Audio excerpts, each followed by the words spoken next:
are we all met? Pat, and here's a marvelous, convenient place for our rehearsal. This green plot shall be our stage. This hawthorn break our tiring house. We shall do it in action, as the Duke before the Duke. Peter Quince. What sayest thou, bully Balto? There are certain things in this comedy of Pyramus and Thisbe that will never please. First, Pyramus must draw a sword to kill himself, with it which the ladies cannot abide. How answer you that? By your lake, a perilous field. I believe we must leave the killing out when all is done. Not a whit. I have advice that will make all well.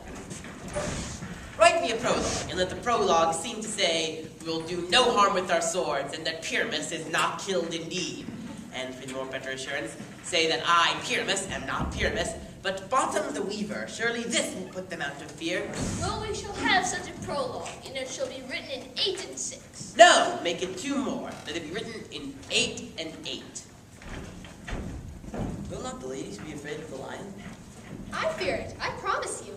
Masters, you ought to consider with yourselves. To bring in, God shield us, a lion among ladies is a most dreadful thing, as there is no more fearful wild fowl than your lion living, and you ought to look to it. Therefore another prologue must tell that he is not a lion. Nay, you must name his name, and half his face must be seen through the lion's mask, and he must say thusly, or to the same deflect, ladies, or fair ladies, I would wish you, or I would request you, not to fear, not to tremble, my life for yours. If you think I come hither as a lion, it were the pity of my life.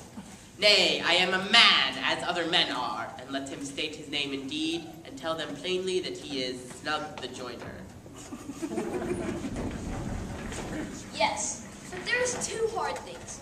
That is, to bring moonlight into a chamber, for Pyramus and Thisbe says the story, speak through the chink in the wall. Doth the moon shine that night we play our play? A calendar! A calendar! In the almanac. And a moonshine.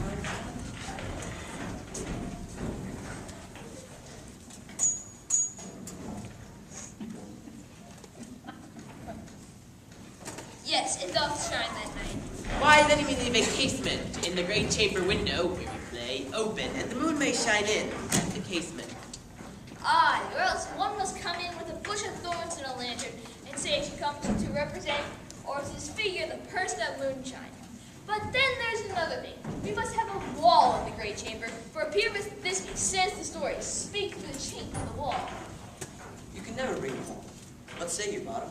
Methinks one man or other must present wall, and let him have some plaster, or some rough cast, or some loam about him, to signify wall, or let him hold his fingers thusly, for this shall be the chink through which Pyramus and Thisbe whisper. If that may be, then all is well. Come sit down, every mother's son, and rehearse your parts. Pyramus, you will enter into that bush after you speak in your speech, and so everyone according to his cue. What handsome homespuns have we swagged here, so near the cradle of the fairy queen? What? A play toward? I'll be auditor, an actor too perhaps, if I see cause. Pyramus, enter. Thisbe, stand forth. Thisbe, the flowers of odious savor sweet. Odors, odors. Odors, savor sweet. So hath thy breath, thy dearest Thisbe dear. But hark, a voice, stay thou but here a while, and by I will to thee appear. A stranger Pyramus than e'er played here. Must I speak now?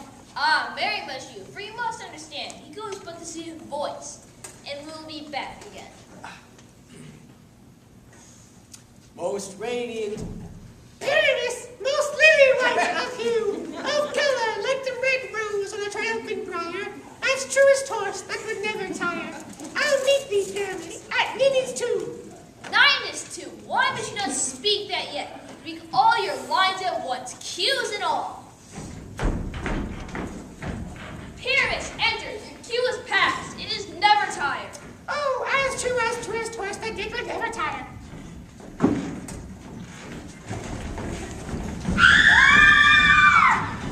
If I were fair as Thisbe, I were only thine. Oh, monstrous, so strange. We are haunted. Masters fly, masters help. I'll follow you. I'll lead you round and round. fought through bush, through brake, through briar. Sometimes a horse, neigh, and sometimes a hound, ow! And hog, headless bear, sometimes a fire. And like horse, hound, hog, headless bear, I'll bark, neigh, grunt, roar, and burn at every turn. Why do they run away? This is a knavery of them to make me afeard. Oh, Bottom, thou art changed. What do I see on thee? What do you see? You see an ass's head of your own, do you?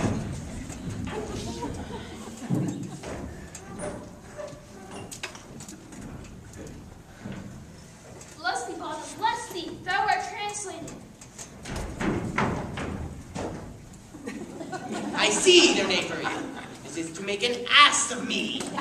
To frighten me from this place, do what they can, but I shall not move. I will walk up and down, and I shall sing, to show these people I am not afeard.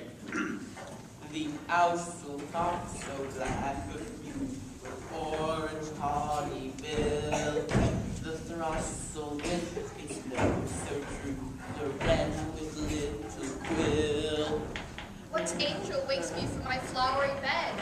The finch, the sparrow, and the lark, the plain-song cuckoo gray, whose note there many a man doth mark, and dares not answer nay. For you see, who would give his wit to such foolish a bird? Who would give the bird the lie, even though he cry, cuckoo, never so? I pray thee, gentle mortal, sing again. Mine ear is much enamored of thy note, so is mine eye involved to thy shape. Methinks, mistress, you should have little reason for that. And to be honest, reason and love keep little company together nowadays.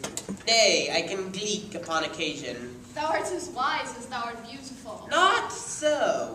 But methinks if I had enough to get out of this wood, I'd serve mine own turn. Out of this wood do not desire to go. Thou shalt remain here, whether thou wilt or no.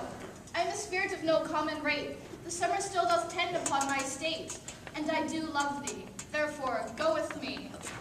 I'll fetch thee fairies to attend on thee, and they shall fetch thee jewels from the deep, and sing while thou impressed flowers dost sleep. And I will purge thy mortal grossness so, thou shalt like an airy spirit go. Peace blossom, cobweb, moth, and mustard seed.